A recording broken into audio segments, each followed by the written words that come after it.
ఆదిలాబాద్ జిల్లా మావల మండలం Komaram Bheem colony survey number 72 వద్ద ఆదివాసులు తమకు ఇంటి స్థలాలు ఇవ్వాలనేసి ప్రభుత్వ భూమిపై గుడిసెలు వేసుకొని జీవనం కొనసాగిస్తున్నారు.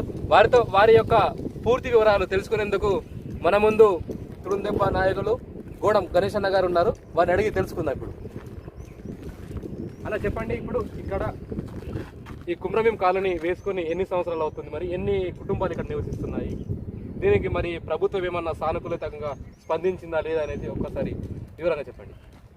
కుమ్రంభీం కాలనీ నిర్మాణమై 2007 నుండి అయితే 2013 వరకు అప్పుడు ఇక్కడ మనమంతా కూడా గుడిసెలు వేసుకొని నివసిస్తున్నాం.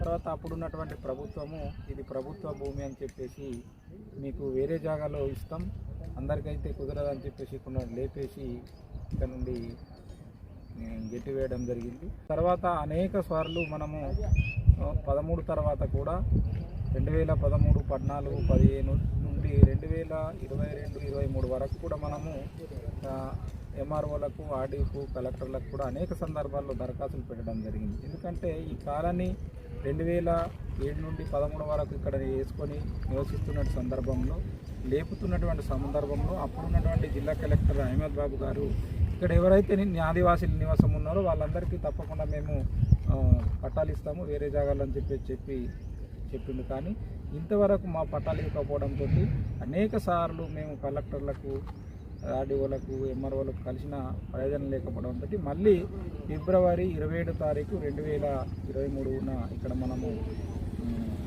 కుమ్రంభీం కాలనీలో గుడిసెలు వేసుకోవడం జరిగింది. అప్పటి నుండి ఇప్పటి వరకు ఇక్కడ దాదాపు ఒక 1500 కుటుంబాలు ఇక్కడ గోండు, పొలాం, తోటి, పరదాన్, నాయకపోడు, ఇట్లా 9 తెగలకు సంబంధించినటువంటి మొత్తం షెడ్యూల్డ్ ట్రైబ్కి సంబంధించిన ఆదివాసీలు ఇక్కడ నివసిస్తున్నాము.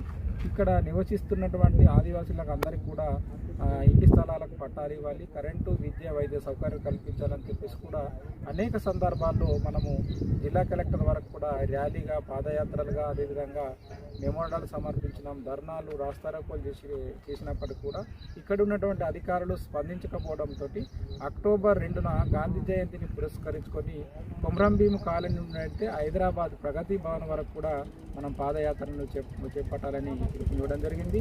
ఇక్కడ నుండి మనము ఆరుమూరు వరకు వెళ్ళిన తర్వాత ఆరుమూరులో 4వ రోజు మన పాదయాత్ర కొనసాగుతున్న సందర్భంలో అప్పుడున్నటువంటి ప్రభుత్వ అధికారులు, పోలీసులు 200 మంది అర్ధరాత్రి వచ్చి మనకు యమునా గార్డెన్లో బస చేస్తున్నటువంటి ఆదివాసులపైన దాడి చేసి 5 ఆర్టీసీ బస్సులు అక్కడ నుండి తీసుకురావడం జరిగింది అరెస్ట్ చేసి. అయితే ఆ అధికారులు కూడా తప్పకుండా మీ సమస్యను తెలంగాణ రాష్ట్ర ప్రభుత్వము స్పందించింది, మీకు తప్పకుండా మీరు నివసిస్తున్నటువంటి స్థలాలకు పట్టాలు ఇస్తాము, కరెంటు, విద్య, నీరు సౌకర్యం కల్పిస్తాము, మీరు మనను తెలంగాణ ముఖ్యమంత్రి వర్యులు తీసుకురమ్మన్నారు కాబట్టి మీరు ఇక్కడ నుండి వెళ్ళిపోవాలని చెప్పేసి ఆర్టీసీ బస్సుల్లో అరెస్ట్ చేసి తీసుకొచ్చి ఇక్కడికి వదిలేయడం జరిగింది. తర్వాత అప్పటి నుండి కూడా ఇప్పటి వరకు ఎవరు కూడా మన అధికారులు తీసుకుపోయినటువంటి పరిస్థితి కొనసాగింది. అయితే మళ్ళీ మనం తెలంగాణలో మళ్ళీ నూతన ప్రభుత్వం, ప్రజాసేవ ప్రభుత్వం అధికారంలోకి వచ్చింది. అధికారంలోకి వచ్చిన తర్వాత కూడా మేము అనేక సార్లు ఇక్కడ ఉన్నటువంటి ఎమ్మెల్యేలను కానీ, ఎంపీలను కానీ, అదేవిధంగా మినిస్టర్లను కూడా కలిసి మెమోరాండాలు సమర్పించడం జరిగింది. ఎందుకంటే ఇక్కడ ఉన్నటువంటి ఆదివాసీలు ఇవాళ స్వాతంత్రం వచ్చి 75 సంవత్సరాలు గడిచినప్పటికీ కూడా జానేడు జాగా కోసం ఇవాళ పోరాడాల్సిన ఒక దౌర్భాగ్య పరిస్థితి కనబడుతున్నది. కాబట్టి ప్రజాసేవ ప్రభుత్వానికి మేము విజ్ఞప్తి చేసేది ఒకటే, ఎవరైతే ఇక్కడ నివాసిస్తున్నటువంటి ఆదివాసీలు ఉన్నారో వీళ్ళందరికీ కూడా నివాస స్థలాలకు పట్టాలు ఇచ్చి కరెంటు, విద్య, వైద్య సౌకర్యం కల్పించాలని చెప్పేసి కూడా మేము విజ్ఞప్తి చేయడం జరిగింది. అధికారులు ఇవాళ మా చేతుల్లో ఏం లేదు, ఇది ప్రభుత్వం పరిష్కరించాల్సిన బాధ్యత, ఇది తప్పకుండా ఇది ప్రభుత్వ భూమి అని చెప్పేసి జిల్లా కలెక్టర్ కానీ, ఆర్డీఓ గారు కానీ, అదేవిధంగా మావాల తహసీల్దార్ కూడా చెప్పడం జరుగుతున్నది. ఇది ప్రభుత్వ భూమి, ఈ ప్రభుత్వ భూమిలో మీరు కబ్జా చేసుకున్నారు కాబట్టి దీనిపై మీ కూడా కేసు పెట్టినామని చెప్పేసి కేసు కూడా నమోదు చేయండి. 11 మంది పదిన ఇది ప్రభుత్వ భూమిలో ఇవాళ ఆదివాసీలను ఆక్యుపై చేసుకొని గుడిచేలు నిర్మాణం చేసుకుంటున్నారు కాబట్టి మీరు ఇది సరైన పద్ధతి కాదని చెప్పేసి మా మీద 11 మంది కేసు పెట్టిండు. ఆ కేసు కూడా ఇవాళ కోర్టులో మేము అటెండ్ అవుతున్నాం. కాబట్టి ఇవాళ తెలంగాణ రాష్ట్ర ముఖ్యమంత్రి యనుమల రేవంత్ రెడ్డి గారికి మేము విజ్ఞప్తి చేసేది ఒకటే, ఏదైతే 72 సర్వే నెంబర్ ఉందో ఈ 72 సర్వే నెంబర్లో దాదాపు 460 ఎకరాల ప్రభుత్వ భూమి ఉంది. ఈ 460 ఎకరాల ప్రభుత్వ భూమిలో 440 50 ఎకరాల ప్రభుత్వ భూమిని అంతా కూడా ఇవాళ రియల్ ఎస్టేట్ వ్యాపారులు రాజకీయ నాయకులు అందరూ కూడా స్వహా కబ్జాలు చేసి వల్ల మొత్తం కూడా వెంచర్లు చేసి పెద్ద పెద్ద బిల్డింగ్లు కట్టుకోవడం జరిగింది. మిగిలింది 72 సర్వే నంబర్లో 22 ఎకరాల ప్రభుత్వ భూమి ఉన్నది. ఇందులో ఆదివాసులు ప్యూర్ ఆదివాసులు ఉన్నారు కాబట్టి ఎవరైతే ఈ ఆదివాసులు ఉన్నారో వీళ్లకు మీరు ఇంటి స్థలాలకు పట్టాలు ఇచ్చి వీళ్ళకు కరెంటు నీటి సౌకర్యం కల్పించి ఇది దేశానికి ఒక ఆదర్శవంతమైన కొమరం భీం కాలనీగా మీరు చూపెట్టాల్సిన బాధ్యత మీపై ఉన్నది. కాబట్టి తప్పకుండా ఇవాళ తెలంగాణ కాంగ్రెస్ ప్రభుత్వం యనుమల రేవంత్ రెడ్డికి మేము విజ్ఞప్తి చేస్తున్నాం ఒకటే, ఖచ్చితంగా ఇక్కడ నివాసిస్తున్నటువంటి ఆదివాసులందరికీ కూడా మీరు వెంటనే పట్టాలు ఇచ్చి కరెంటు సౌకర్యము నీటి సౌకర్యం కల్పించాలని. ఇప్పుడు మేమంతా కూడా ఆదివాసులము చందాలు ఇవాళ మేము ఇవాళ ఇంటింటికి 100-200 రూపాయల చందాలు జమ చేసుకొని ఇవాళ హ్యాండ్ పంపులు వేసుకున్నాము. అదేవిధంగా 17 నల్ల కనెక్షన్లు ఇచ్చుకున్నాము. అదేవిధంగా మిగతా కరెంటుకి సంబంధించినటువంటి పోల్స్ కావచ్చు మిగతావి కూడా మేము కొనుక్కొని తీసుకొని రావడం జరిగింది. కాబట్టి ఇవాళ తెలంగాణ కాంగ్రెస్ ప్రభుత్వం మానవతా దృక్పథంతో ఆలోచించి నిరుపేదలైనటువంటి ఆదివాసుల కోసం ఇవాళ మీరు వెంటనే స్పందించి తప్పకుండా మా ఎవరైతే నివాసం ఉంటున్నారో 72 సర్వే నెంబర్లో గుడిసెలు వేసుకున్నటువంటి వాళ్ళందరికీ కూడా మీరు పట్టాలు ఇచ్చి ఆదుకోవాలని చెప్పేసి ఆదివాసీ హక్కుల పోరాట సమితి దుడుందెబ్బ తరఫున మేము విజ్ఞప్తి చేస్తున్నాం. ఎందుకంటే సుప్రీంకోర్టు ఇవాళ ఓల్గా కేసులో తీర్పు సందర్భంగా ఎవరైతే నివాసం ఉన్నారో వాళ్ళందరికీ కూడా పట్టాలు ఇవ్వాలని చెప్పేసి వాళ్ళ సుప్రీంకోర్టు గైడ్లైన్స్ ఉన్నాయి ఇలా.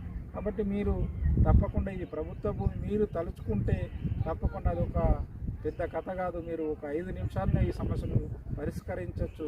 కాబట్టి మీరు తెలంగాణ కాంగ్రెస్ ప్రభుత్వం ఇవాళ ప్రజాసేవ ప్రభుత్వానికి మేము విజ్ఞప్తి చేసేది ఒకటే, ఇవాళ మీరు మానవతా దృక్పథంతో స్పందించి నిరుపేదలైనటువంటి ఆదివాసీలకు వాళ్ళు ఇక్కడ ఆదిలాబాద్ జిల్లా హెడ్ క్వార్టర్లో కూలీ పని చేసుకొని మేస్త్రి పని చేసుకొని ఇటుకే బట్టల మీద ట్రాక్టర్ల మీద ఇవాళ అనేక ఇతర పనులు చేసుకొని వాళ్ళు జీవిస్తూ తమ పిల్లల చదువుల కోసం ఇక్కడ వాళ్ళు ఉన్నారు. కాబట్టి వాళ్ళు కిరాయి కట్టలేని పరిస్థితులు ఒక 5,000-10,000 కిరాయిలు కట్టలేనటువంటి పరిస్థితిలో ఉన్నారు. కాబట్టి ఇక్కడ వాళ్ళను నివాసకులకు పట్టాలిచ్చి వాళ్ళకు విద్యా వైద్య సౌకర్యాన్ని కల్పించి వాళ్ళని ఆదుకోవాలని చెప్పేసి కూడా ఆదివాసీ హక్కుల పోరాట సమితి తుడుందెబ్బ తరఫున మేము తెలంగాణ కాంగ్రెస్ ప్రభుత్వానికి అదేవిధంగా రేవంత్ రెడ్డి ముఖ్యమంత్రి గారికి విజ్ఞప్తి చేస్తున్నాం.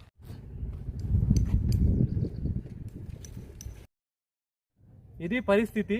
ఐకమత్య అనే ఒక సామెతతో 400 కుటుంబాలు నీరు కరెంటు ఎలాంటి సౌకర్యాలు లేకపోయినప్పటికీ ఏదో ఒక రోజు ఈ భూములకు పట్టాలు లభిస్తాయనే ఒక నమ్మకంతో ఇక్కడ జీవిస్తున్నారు. దాదాపుగా 400 కుటుంబాలు ఉన్నాయి ఇక్కడ. వీరికి భూములు అందుతాయనే ఒక ఆశతో జీవిస్తున్నారు. కాబట్టి వీరికి ఈ ప్రభుత్వము భూములు అందించాలనేసి ఆశిస్తున్నాము.